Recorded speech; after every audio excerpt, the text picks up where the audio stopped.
বরকে বললাম, ও বর আমি না টিভিতে মোবাইলে আমি না ফেসবুকে ইউটিউবে ভাইরাল হয়ে গেছি। কি বললে তুমি? তোমার ভাইরাস হয়েছে? তুমি চারিদিকে ভাইরাস ছড়াচ্ছ। জ্বর, সর্দি, কাশি, চোখ ওঠা, এই সময় তো ভাইরাস হয়ে যাচ্ছে। তুমি এই ভাইরাস ছড়াচ্ছ কেন? আমি বলছি তাই না গো, তাই না, তুমি বুঝতে পারছো না। তুমি সেই আদিকালে রয়ে গেলে। তুমি না একটু মডার্ন হওয়া শেখো। আমি তাই বলছি না গো, আমি বলছি আমি ভাইরাল হয়ে গেছি। কি বলছো আবার? ভাইরাল ভাইরাল আবার এটা কি? আমি বললাম সবাই মোবাইলে দেখছো না, ফেসবুক করে, ইউটিউবে দেখো না, ব্লগ বানাই, সেখানে আমি ভাইরাল হয়ে গেছি। তাই আমি কি করব?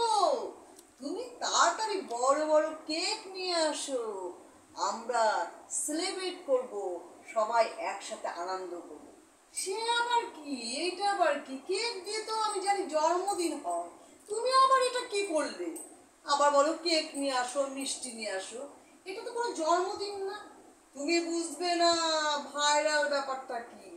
তুমি না আগের দিনের লোক আছো গো, কবে দিনের লোক হবে? না না, আমি আর বুঝতেও চাই না। তুমি সংসারটা মন দিয়ে করো তো দেখি। কি বলছো? আমি সংসার মন দিয়ে করি না? যাক, তোমার সংসার চুলায় যাক, আমি চললাম, বাড়ির থেকে আমি গেলাম। বুঝলে?